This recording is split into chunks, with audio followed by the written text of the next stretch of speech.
everywhere today. Welcome, and there we are. We're live, we're up, we're running. Hello, everybody. Hello. Welcome. Let's get our comment windows going here.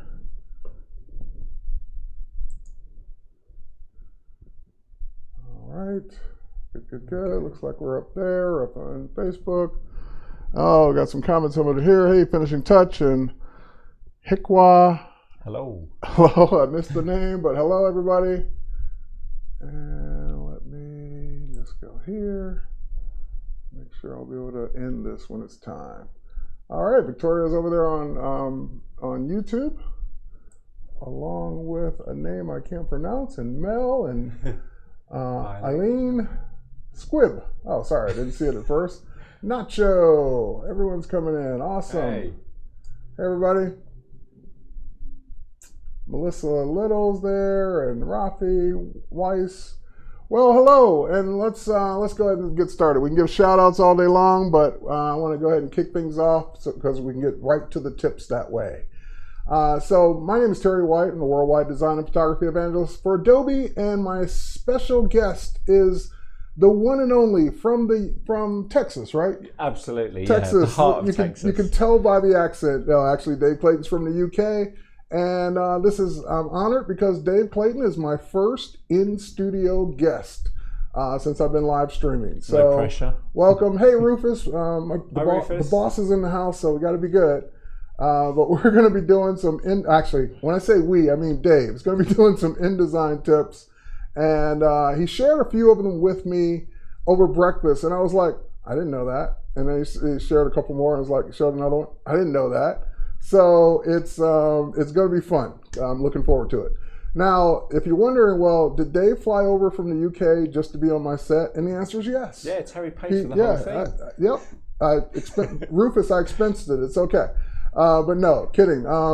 Dave and I were both at Photoshop World last week. Dave stuck around to do some extra work, and his flight got mishapped, delayed. Yeah, Delta. He got Delta'd, which is better than getting United. Yeah, absolutely. So he ended up being stranded in the airport last night. His flight doesn't leave until later today. And I was literally, I'd gone to bed, and I'm looking at social media one last time before I turn everything off, and I say, oh crap, not only is he stuck, but he's stuck here in Atlanta. So I can't let him sleep in an airport chair. And so I said, hey Dave, you're welcome to crash here. And he took me up on it. And so I said, we got him here, and he spent the night, and I said, well, I got to put you to work because that's the fee of being here and spending the night. So you got to pay his way. He's going to pay his way with a stream today. He's going to help me out. So bonus stream. Yep, we all feel sorry for Dave. That's why I made sure he got here. That's just a general thing, I think. Oh, in general, yeah, just all feel sorry for Dave. Got it.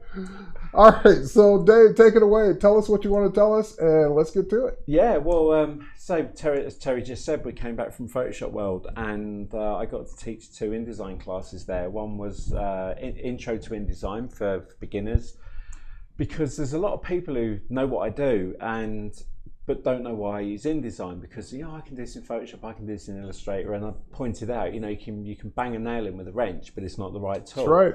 So, right tool for the right job. I exactly. hear that all the time. Yeah. And because it's an Adobe product, it is easier to use because you're familiar with the Photoshop layout, you're familiar with the Illustrator layout, and InDesign is not a lot different.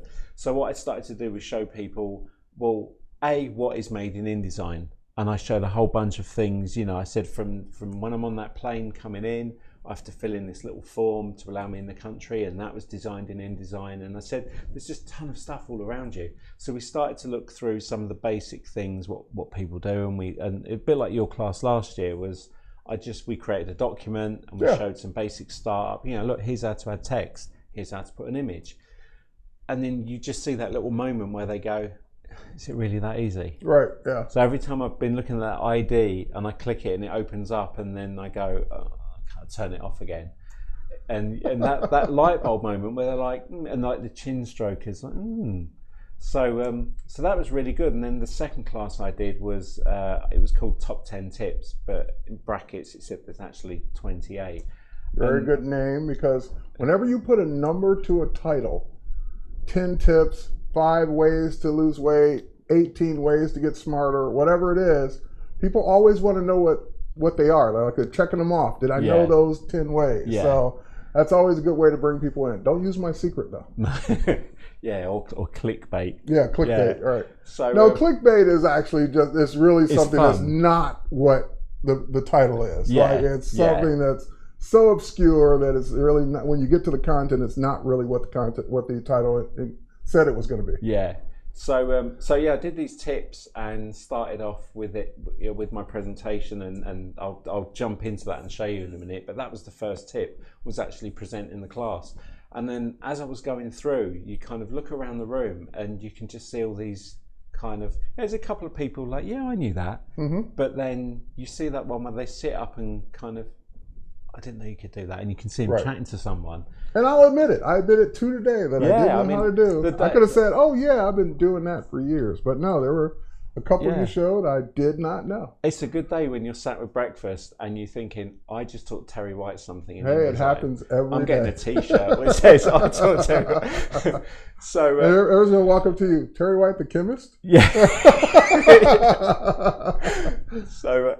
And they're things I take for granted. I mean, admittedly, one of them I only learnt recently, but it's changed something massively in my workflow. And the other things are just same with Scott Kelby. I sat with Scott and I was explaining in my class and said, things like when you do this, which I'll show today, that's like an obvious one. And Scott just looked at me and went, I've been using Adobe InDesign since version 1. Yep. And I did not know it did that. I know. Yeah. So we're all looking forward to your tips. So let me answer Amy's question right off the bat. So Amy's asking, what's the difference between InDesign and Illustrator? And what I like to tell people is when they ask those kinds of questions, like what's the difference between Photoshop and Illustrator, or Illustrator and InDesign, so forth and so on, all of the programs have some overlap. Yeah. For example, I can type text in Photoshop, Illustrator, and InDesign. I can draw a rectangle or a box in Photoshop, Illustrator, or InDesign. But then beyond those basic overlapping features, you really get into the strong suit of each one. For Illustrator, it's all about illustration. Illustrator has umpteen, 50 more drawing tools than InDesign or Photoshop will ever have, because that's what Illustrator is really for. It's really for vector illustration. InDesign has its strong suits in page layout. So it has way more page layout features than both Photoshop and Illustrator have. So with that in mind, yes, there's some overlap. Can I design a flyer in Photoshop? Can I design it in Illustrator? Sure. But is it the right tool for maybe a longer document or an EPUB or other kinds of publishing tasks? And the answer is probably no. Yeah. And interestingly, with that question was quite funny. A friend of mine's a really good illustrator. And I mean, creatively, his brain's fantastic. And he does this brilliant artwork. And he did a series of movie cars, and like the Ghostbusters car and the Dukes of Hazzard car, and he made this poster, and I said, that's fantastic, that's great, Illustrator. And he went, I didn't use Illustrator. And I went, what did you use? And he said, I did it all in InDesign. Wow. So can we jump to that? Sure, we're there. Yeah, so if you can see this car here, he drew that in InDesign and he colored it in InDesign. See, and that to me is wow, but you really did that the hard way. Yeah, but the reason he said he did it was there was a feature in InDesign that wasn't in Illustrator that in his workflow he just finds easier to use. Now, and I was the same. I'm like, I mean, I cringe at the thought of trying to do that in InDesign. Whereas Illustrator, not saying I can draw, but in Illustrator, I'd be a lot more comfortable trying to reproduce that than I would in InDesign. Yeah, and he did these, he did the Back to the Future, Dukes Oh, of let's Hazzard. see the Back to the Future. I love the DeLorean. Awesome. And Dukes of Hazzard. But he said, that's just my workflow. Sometimes I know I can just get the pen tool, the shapes, the colors, the shading, and I still have no words for it because it's like, you're such a good illustrator. But so that's what, like Terry said, there's a crossover, but that's like the biggest crossover I've ever seen where someone's done graphic work. I've never seen someone go the other way. I've seen people do layout in all three. Yeah, but I've never seen someone do art like in InDesign Yeah. specifically. That is going in the opposite direction. All right, let's get to the tips. Or actually, is there a page you want to point people to know more about you first? Yes. So the best page is my Twitter account, because that's where anything I do, I tend to share it on there. And I'm just working on changing my personal website at the moment. So if you do go there, there's Tumbleweed. Okay. But yeah, Twitter's where I'm sort of most prolific. That's where most people will find content from me. All right, so that's Twitter, and it's Dave Clayton. Yeah. So at it's Dave Clayton. All right. And let's get to it. So that's the best one. Let's quickly jump into InDesign. So in fact, one of the first tips. So when I did my InDesign class at Photoshop World, the first thing I did was I had a presentation on the screen. And it said, top 10 tips, and the next slide was about me, and then the next slide said, do I really want to be jumping from Keynote to InDesign for this whole presentation? And the answer was no, I didn't. And how I got around that was I'll just quickly drag an image into InDesign here, and we'll just place it there, and we'll just quickly jump up to where are we going? Let's just put that in the center. So yeah, when you're working on InDesign and you can see your margins and borders and text frames and everything, sometimes you just want to have a quick look and see what that will look like without all that. Yeah, on the printed page. Exactly. So all you do is you hit W, and it takes all that away. So you can just see what it looked like when you're going to print. But the extra little tip here is if you hold Shift W, turns it into presentation mode. And then if you've got a second page, admittedly you can't use the Keynote clicker, but all you do is you hit the up and down arrow, and it jumps from the next page to the next page. So you would just technically be going to your next InDesign page, which could be wide and like a slide. Yeah. Okay. So you just set it out the size that you would in Keynote, and then if you've got to do a quick presentation of something, maybe you've designed something for a client, that's a really cool way to get it up on the screen and show it through like it's an actual presentation. Sweet. So I think the first person I saw do that was dropping a mouse. Yeah. Was the InDesign product manager at the time, and that's how he introduced the feature. He had gone through all of his slides, and at the end, got out of it, and we saw that he was in InDesign the entire time instead of PowerPoint or Keynote. Yeah. So Shift W? It's Shift W. So W takes to presentation mode. Right, and Shift W gets rid of all the rest of InDesign. Stuff, yeah. Got it. And then you just go back one as well.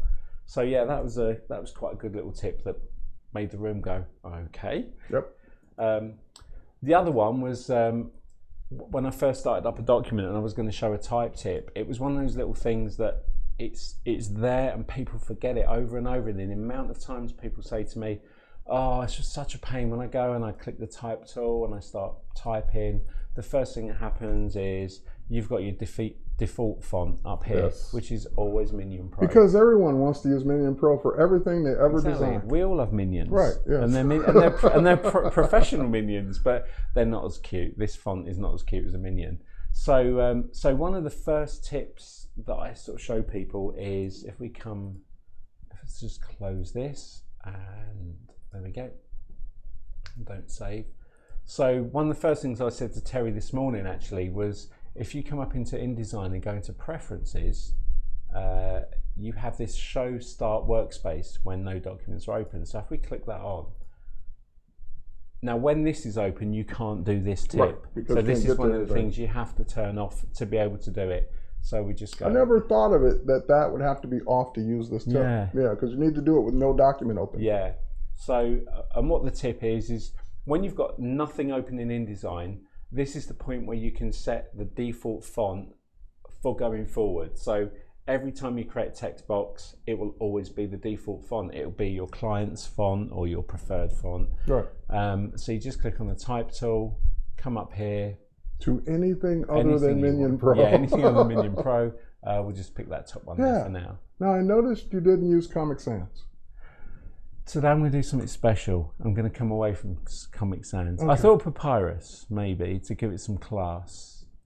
Or you could do both.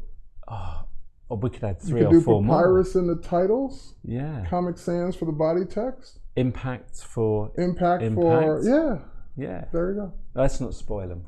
These are fonts. Yeah. Don't use. No. And the things people keep including them. I know. It's like Comic Sans is the. Well, as we always say, there's a reason it's free. Yeah. So yeah, if we come up now and go File, New Document, and we'll just pick Letter for now. So the next time we pull out a text box, you're always going to have the font that you've picked as your default font. Now what you can do then with a document open is, let's just say you're now going to work on someone else's work and they want a slightly different font. If you change the font now, and we'll say go Myriad Pro, and we start typing, let's go back to the title. Click, there you go. It's Myriad Pro, and then if we come over here and we create another text box, it's gone to our default font. Right. Yeah. Didn't I make a good job of that? Right, because you need to do it with no text on the page if you want to do it for this document. Okay, so the tip basically is, if no document is open, you're setting the default for all future documents. Yeah. So if you like Myriad Pro instead of Minion, set it to Myriad with no document open, and every document you create from that point on, it'll be in Myriad Pro by default. Right. If you want to do it for a specific document, you create the document or open it, but make sure you're not in the type tool, right? And then when you set it, it's for that document going forward. That's tiredness from Stranded. That's okay. We'll give you a break, you know. Okay. It's not like you've been traveling for 3 days. No. Oh, and I got to mention the reason why it was such a pain being stranded last night is actually my daughter's 9th birthday today, and I really wanted to get home, and that's why the whole Delta thing was painful. So this is a silver lining of a grey cloud today, but I've managed to if she can watch the stream, happy birthday. Yeah. It's your dad's in good hands, and I wish he could be there with you, but he's here. Yeah. But he's thinking of you. He's been thinking of you the entire time. And he'll be home tomorrow. As long as I don't get delted again. Don't get delted again. But definitely don't get United ever. No. Or don't take a stroller on the plane. Yes. I just bring random strollers on the plane from time to time to test see them. What happens. Yeah. So the next tip is also a little text tip, and this is going to be a second one here. And this is another way you just create a text frame. So generally, when I start a file, you can set up your columns and guides and everything, but if you're just doing something like quick and dirty like this, you set up a text frame, you've got your default font, you start typing something, and then when you're finished, you're like, okay, I've got this big text frame here, but I've got all this space, and I'm not going to add any more to it.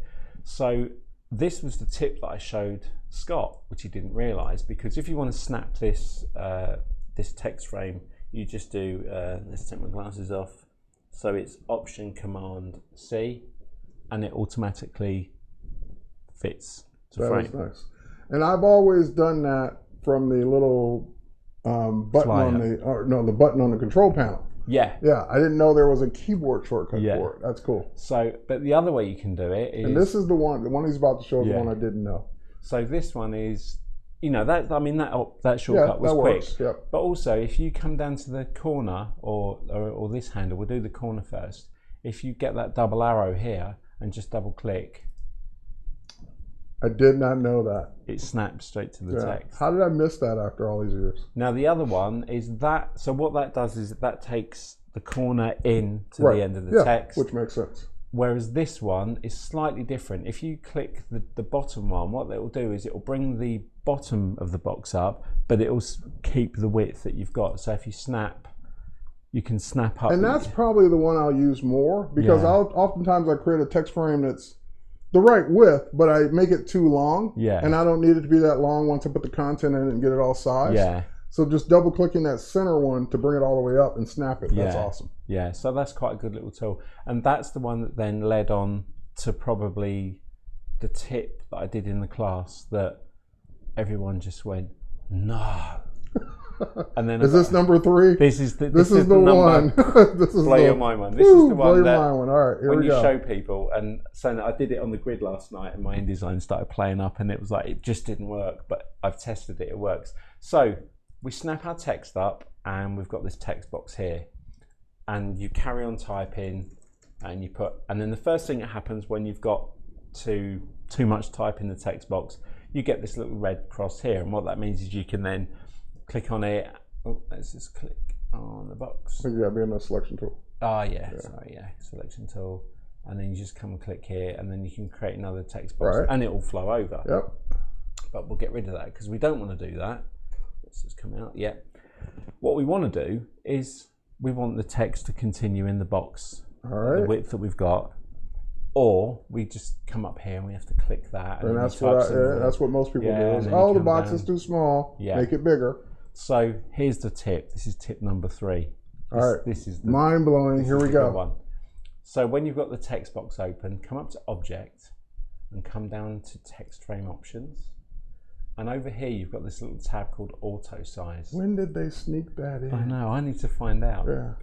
So you click Auto Size. Now, there are some options here. I'm going to show you the one that works for me because if I've got my column set up, my text box is going to be the width that I've decided it to be.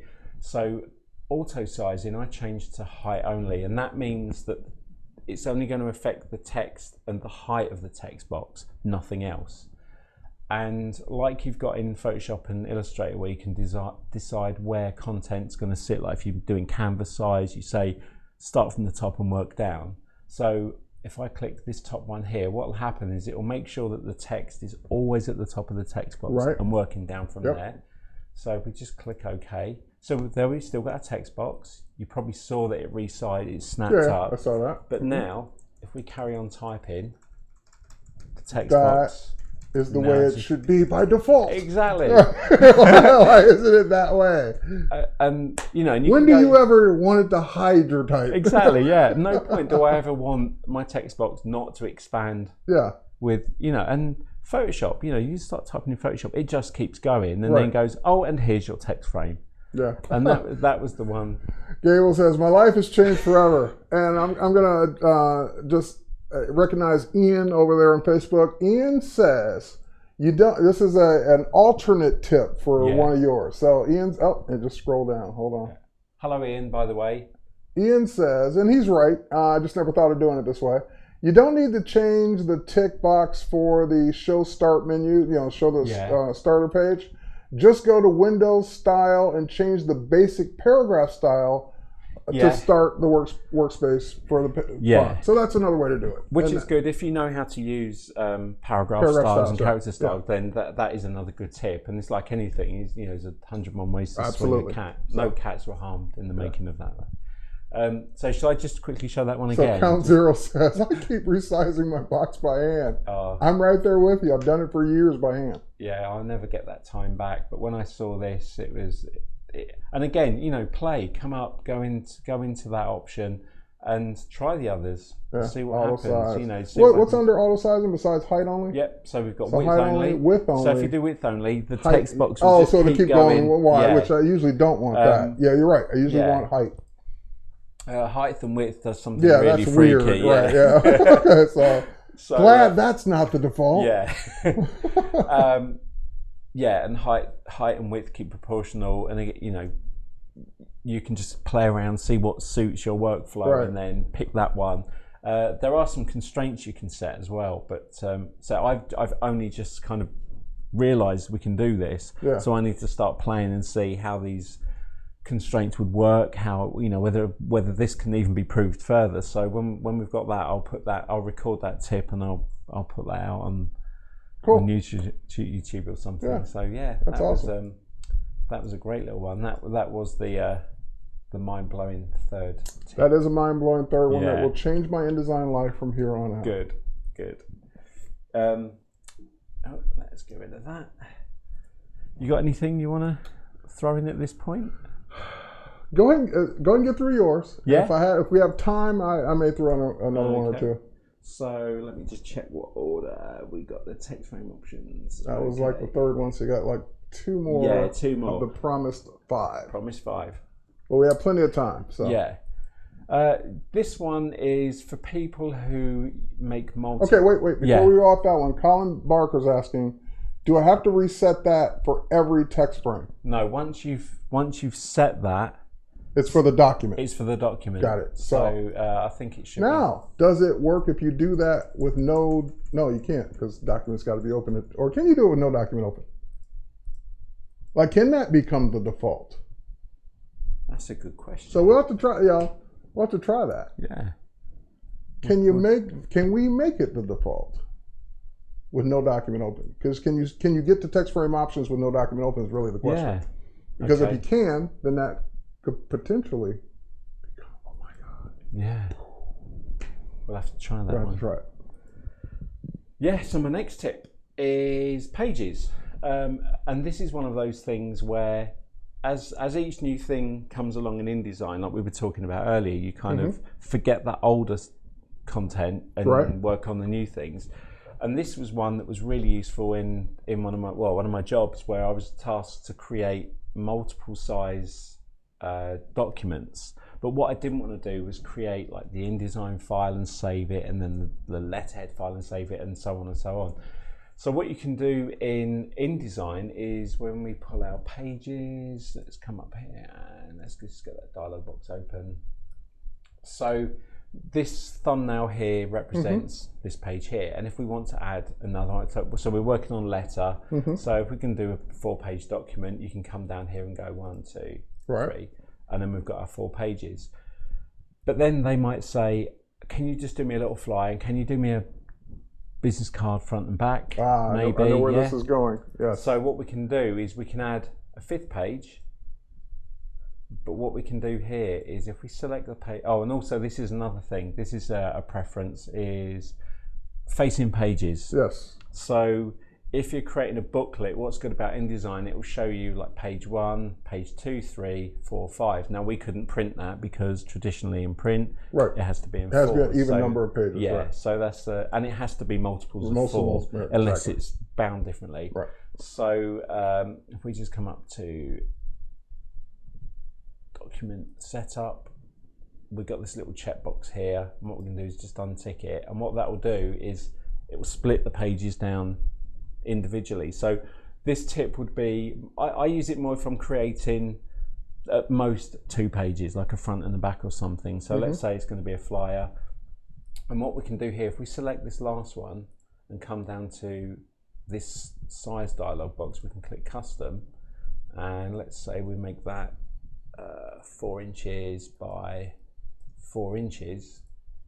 Then what that will do is it will give me that size document still in the same document. We're still only up here with because a lot of people still don't realize that InDesign can have not only, of course, multiple pages, but multiple pages in different sizes and orientations. Yeah, and for those who, like myself, who wear glasses, there's another couple of little tips here with pages that's good. If you start to work on this kind of workflow, and you know the top couple of things are going to be a flyer, and say this one's going to be a business card, the other thing you can do as well is actually color code them, so that you can quickly see that, the blue ones are maybe my flyer, the red one's my business card. And to do that, you just come up to the little color label. Some people call it a burger. I call it the flyout menu. Yeah, the flyout menu. Come to page attributes and color label, and then you can pick a color. So let's say our business card's going to be red, but we'll shift click, select the other 4, and come to the page attributes, color label, and we'll make those blue. So now I know quickly from scanning over to the right that I'm actually working. I'm working on. That's useful. Yep. And another little tip for this as well is these thumbnails are quite small at the moment. So if we also come over to... So Alexandra is asking, what's Dave's website? I can't find it. His website is currently under construction. Under construction. If so you go just Twitter, it's Dave Clayton. It's daveclayton.com. Oh, you also have that as the website? Yeah, I've got a website. So it's daveclayton.com is the website, but you're working on it. I'm working on it because I've got I've got 4 children, I've got a full-time job. Excuses. Yeah, so I need to get my act together. So this come down to panel options, and you got the panel options here. Let's just move it over so everyone can see. And here you can actually decide on the size. So you've got extra small. Why anyone would want extra small, I don't know. I don't know. But if you come what? It's because they want to look at 900 pages all at the same time. Yeah. So you can just pick. We can just go a little bit larger, and we'll just show you that. See, they jump up at extra size. We come back to panel options. I quite like jumbo sometimes if I'm working on maybe a smaller number and I quickly want to see what's actually on the page. Then I can see some of the content a bit better. I've never set it to that size before. Which is, but it's good if you're quickly jumping back and forth. You know which one you're on. So, so yeah, that's a great, another one of those little workflow things that once you start to do something like that, it just becomes habit that you set that up. Very cool. Yeah. And my last tip for these 5 of mine. Okay, I got a couple. Yeah, we're going to come over to CC Libraries. And this is one I showed someone at work because they had an image that was sent in, and quite often companies have brand colours and they'll give you their swatches. Oh, yeah.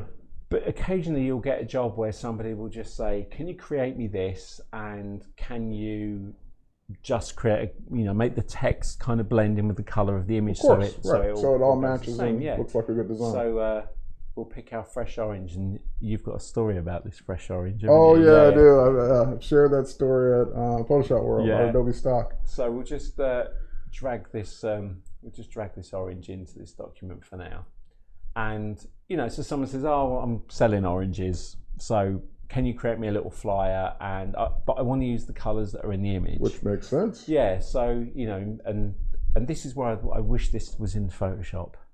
This will be one of my. I wish it was in Muse. Right. That's where it really needs to be. Yeah. So instead of sitting there and getting the dropper tool and clicking on the orange and moving it around and pick the color and add it, if you come over to the eyedropper tool here and just click and hang on it, you've got this color theme tool. And as I often say, it's one of my favorite tools in InDesign CC.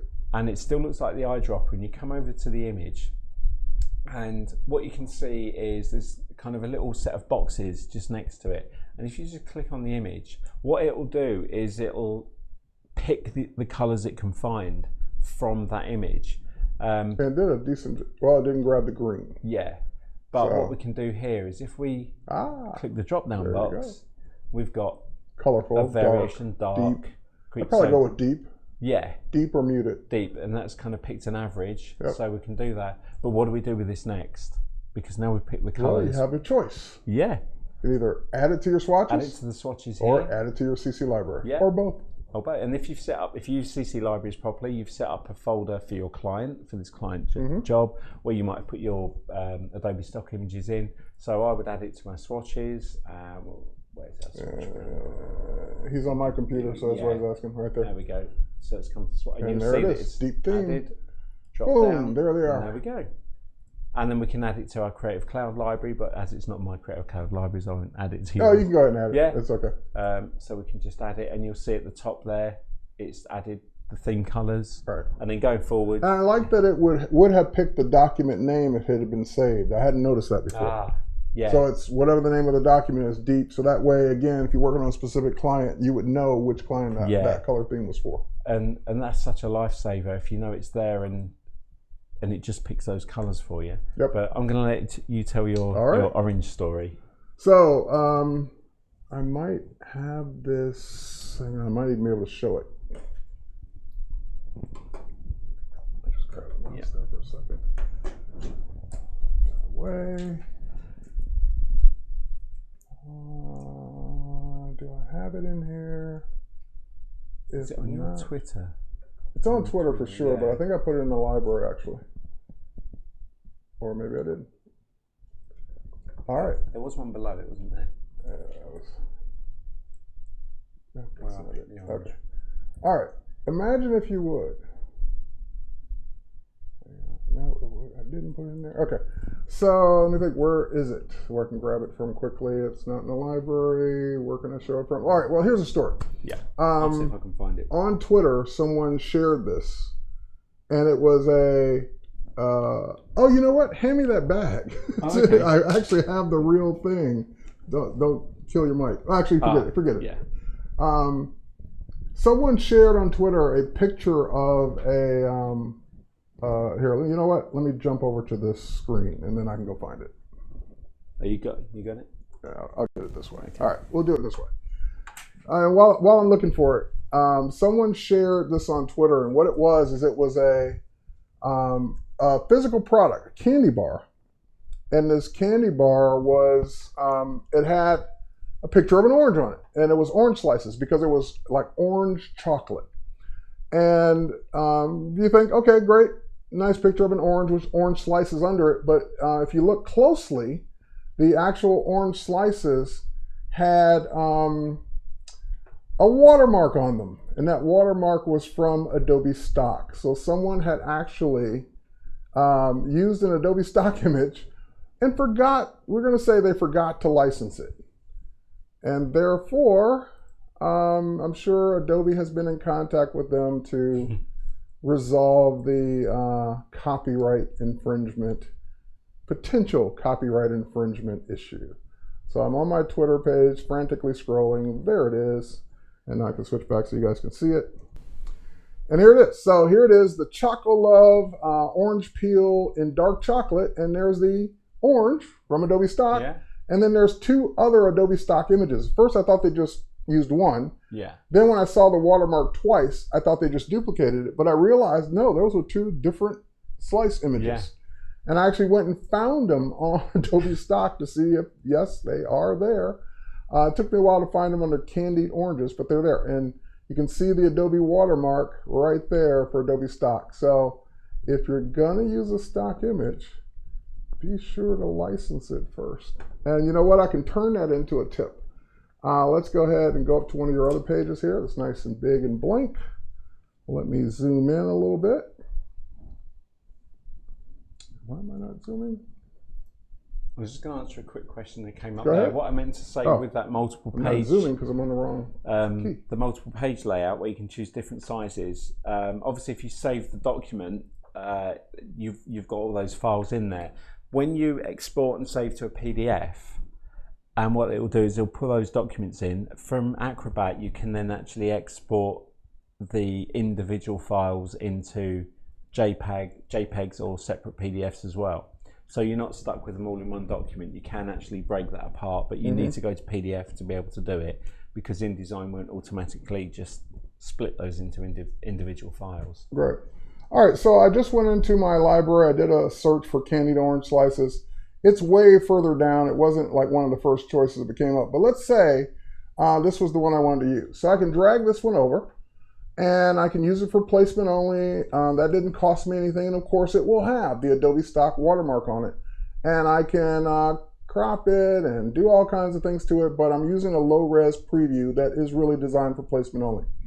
InDesign has this one thing that isn't in Photoshop and Illustrator just yet, although you can do it on a canvas, just not with an icon. It actually has an Adobe Stock icon, license me, right there on the canvas. So you don't have to go back to the library. You don't have to do anything else. You just click the button, and then it will ask you if you want to pay for it or use one of your stock credits, which I have credits. I'll use a credit, and I have just made one of our Adobe Stock contributors a little richer.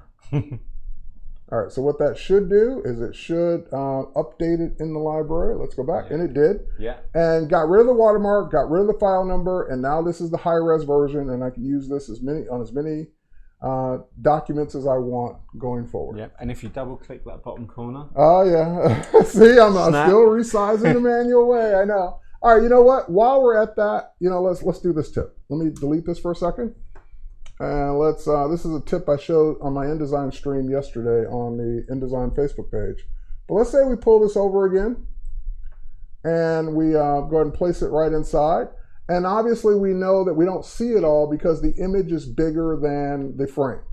So there's keyboard shortcuts and buttons up here that'll let me resize it down, fit frame the content, meaning just make the frame bigger, or fit the content to the frame, meaning make it smaller, so forth and so on. But what if I don't really want to make it smaller and I just want to be able to see a different part of it? Well, if you switch to your selection tool, then you get the content grabber and you can click and move it around. And what people will end up doing is like 50 clicks trying to find the spot they want because the image is so huge. Yeah. So I've nicknamed this for many years as PUM. It's an acronym. Go on. Patient, user mode.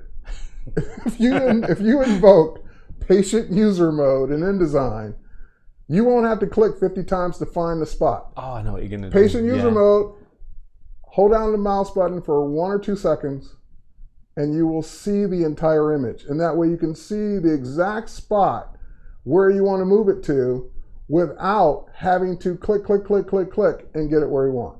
So everything in InDesign just about works that way. So if I pick up this box and drag it, notice I get an outline. I'm not getting the actual image, which is good. That's faster. But if I want to see it as I'm dragging it, click, hold. Now I can see it as I'm dragging it. I'm not just getting the outline. So that way is great when I'm fine tuning something. But if I just want to quickly move it, then fine. You can quickly grab it and move it. So that was one of my tips. Oh, I wanted to do one of the text tips that I was thinking of while you were doing yours.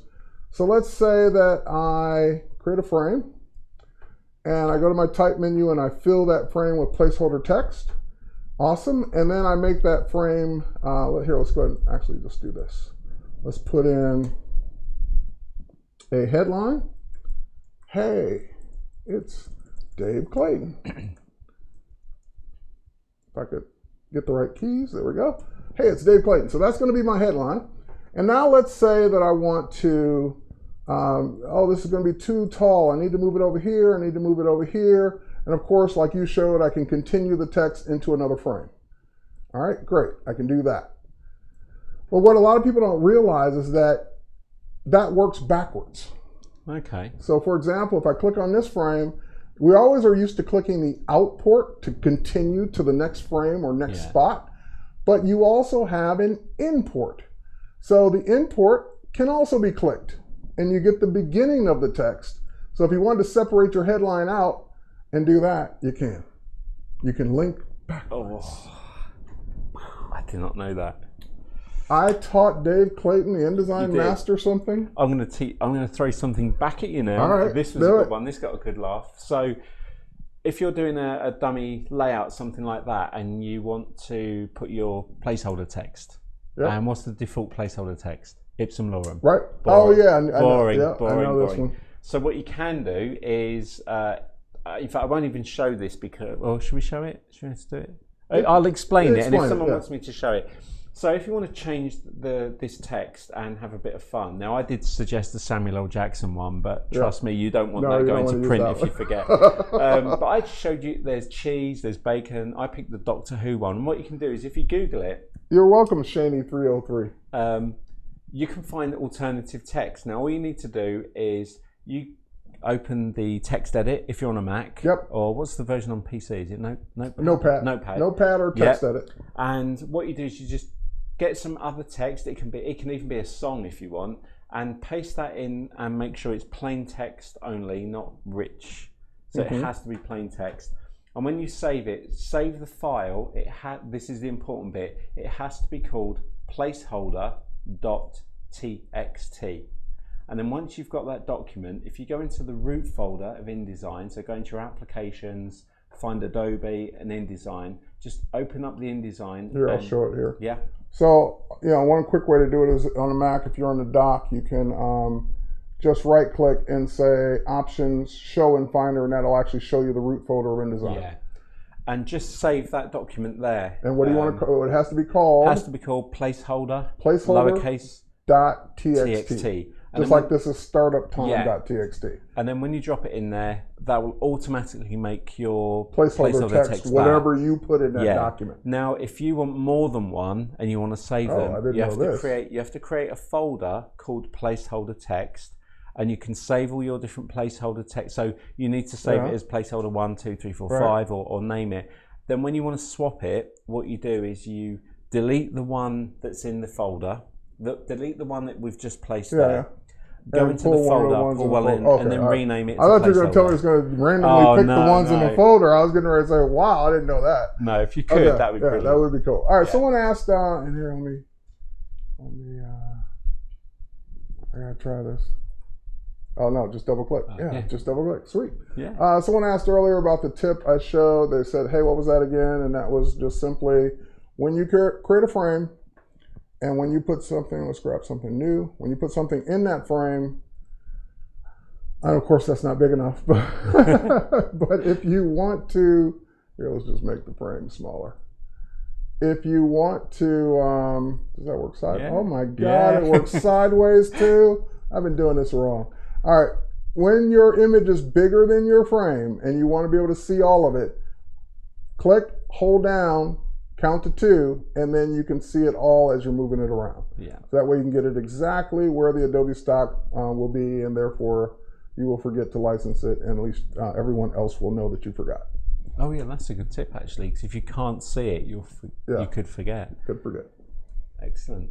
I think that's also, I wonder if that's in the links panel that it tells you if you're using preview images versus the licensed ones. I could have swore it did. No, not in the image, in the links panel. Oh, yeah, it tells me I haven't bought. Yeah. Yeah, it tells me I haven't bought that one Yeah. yet. So I wonder if that's also in pre-flight. Well, we're just randomly doing things. I've just actually thought another tip's come to mind. All right, go for it. Yeah. So when you're working on something that's quite a very graphical piece of work, quite often what I do is just make that a little bit smaller. So you'll see here, if I was working on something I wanted to try some different images, let's pull another one in and just drop that in there. I'll just pull this out of the document. Let's pull our text over here. And you can see this boundary box here. This is your pasteboard.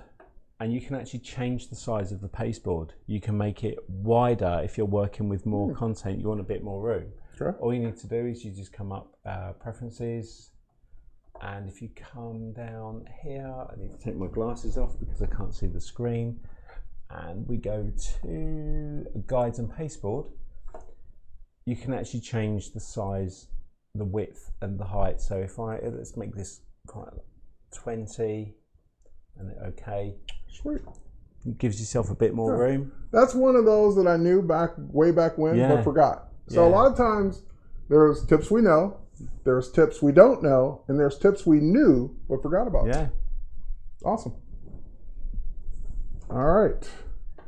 Let's see if I can pull one more out. Let me think for a second. Another InDesign tip. All right, you know what? I'll just show one that I showed yesterday. So people that watched it yesterday, you've seen this one already. But let's do one more, and then we'll see if you have one more. If not, we'll call it a stream. All right, so let's just do Dave. And I'm going to go ahead and select that and change that. Oh, actually, I have 2 tips. Okay. We'll turn this into 2. Yeah. Change this. We'll turn it into 3. Oh, I want this to bonus. Bonus. All right, a tip and then 2 bonus tips. So first and foremost, first bonus tip is I want that to be. Actually, I have 4 now. I want that to be a nice, thick, heavy font. So I could try and remember what fonts I have that are heavy, or I could just go up to the type menu. And now I can type in things like heavy, and it will find all my heavy fonts. So yesterday, I think I used Tablet Gothic Width, and I got that nice and big. So that was a bonus tip that you can just now type in thin, heavy, italics, bold, whatever. And even if the font isn't named that, it will still find it. The next one is I want to make that type bigger. Now, we all know that you can go up here and you can choose a menu, point size, you can type it in. You can just keep hitting the up arrow. In some of the apps, you have scrubby sliders, but what if I just want to visually make that bigger? So yesterday I did 5 keyboard shortcuts for InDesign. Here's one of my favorites, long-time ones, is that if you do Command or PC Control, Shift, and the greater than, which is above the period, you can just hold it down and keep making that bigger. I'm not worried about point size. I'm just trying to get it big until it doesn't fit anymore, or until you go far, and then you just do less. So if I went too far, I can just do less than and go backwards. All right, so that's bonus tip number 2. Now let's get to the actual tip. The actual tip is, what if I want to convert this into a frame? So InDesign works with the frames you can create with the frame tools. It also works with any vectors you can copy from Illustrator. Those can be frames, but it can also make frames out of type by simply going up to the type menu and creating outlines. Now you got to make sure everything you did is the right font, typed correctly, because you won't be able to edit the text anymore. or make a copy of it like I did yesterday. So now that's an image, which is pretty cool. That means I can also go to the direct selection tool and I can do, if I deselect first, then go to that. Then I can reshape it and do anything I want to do to it to kind of make it even more my own. So if I was trying to do something like that, I can. But beyond doing that with the create outlines, the other thing you can do is that has now become a frame. So for example, if I wanted to drag this image in, it comes in and says, okay, I'm ready to go. And if I just click in there, now I have filled that, and I can say fill the frame proportionally, so that now all becomes Dave Slices. And if your last name was Slices, that would work out. All right. So those are my remaining tips and bonus tips for this stream. You've just reminded me of one more on that one. Go ahead. If we've got time. We have time? We've done that with text, and the other one that came up was somebody said, if I'm designing a flyer and I want 3 shapes, a bit like a triptych. Yep. Yeah. And I've got 3 shapes, and I want to put one image in the background of 3. And what they'll be doing when they created 3 circles. Yeah. So I know this one. Yeah. So we'll come over and we'll just pick one of our shapes, hold the shift key. So let's do 3 squares. We'll just hold the alt key down and just make, let's just grab that, make a copy, and just make another copy. And then what will happen is if we grab an image, we drag it over into this box, it'll fill that box, but I want it in the other 2. So let's get rid of that, escape. Oh, I got one for you. If you're ever been stuck in a situation where you got something that you don't want to place, you change your mind, click on the selection tool. Okay. And that unloads it from the cursor. So all you need to do is you highlight all 3 shapes, come up to Object, and come down to Paths, and make a compound path.